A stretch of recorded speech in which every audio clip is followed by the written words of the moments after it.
Give to every man that asketh of thee, and of him that taketh away thy goods, ask them not again. And as ye would that men should do to you, do ye also to them likewise. For if you love them which love you, what thank have ye? For sinners also love those that love them. And if ye do good to them which do good to you, what thank have ye? For sinners also do even the same. And if you lend to them whom ye hope to receive, what thank have ye? For sinners also lend to sinners to receive as much again. Now in the natural, as I'm reading it, there's a portion of my brain which is saying, but what if people rise up and just start asking for stuff? People just start asking for stuff.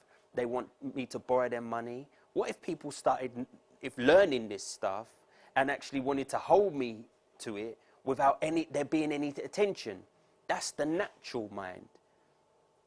Again, we're Father's representatives in the earth. We're his people.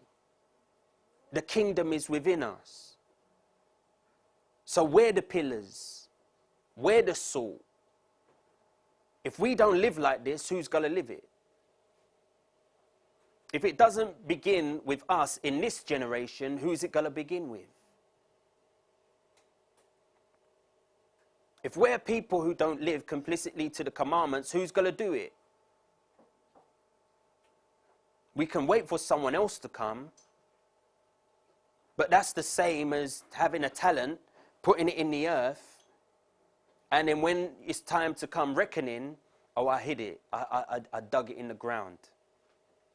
Okay, well, I'm going to take what I gave you and give it to the person who was fruitful. So those kind of ideas, those kind of mentalities and thoughts, we have to just bat away. We have to take dominion over our mind, over our thoughts, and keep those things at bay. We've been raised up for such a time as this. We really need to scrutinize what Yeshua is saying and start doing it. And if you do good to them which do good to you, what thank have ye?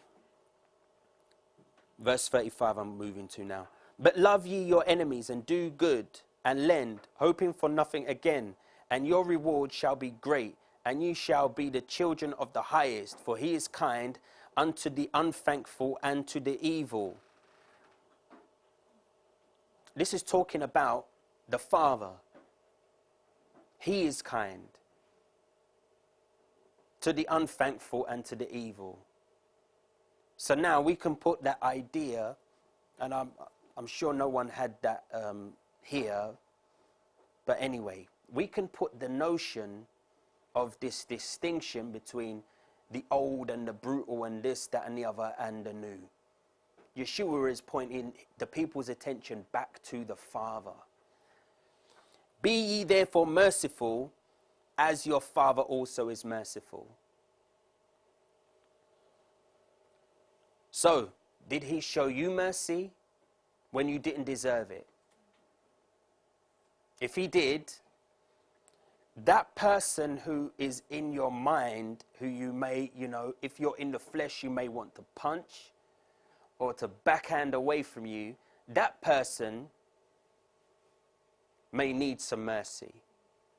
Doesn't mean they deserve it.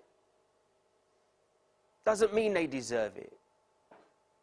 But if you didn't deserve it and you received it, maybe there's something someone else doesn't deserve that you receive. Salt of the earth. As a servant is to be as his master, and so the disciple of Yeshua is to be as Yeshua. Now imagine this. You're crucified. You are in the midst of suffering crucifixion, and you say, forgive them.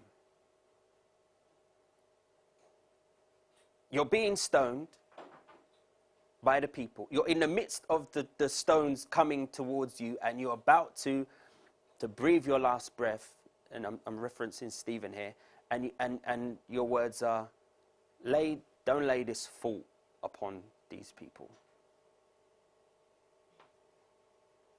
That's Yeshua. That's the disciple.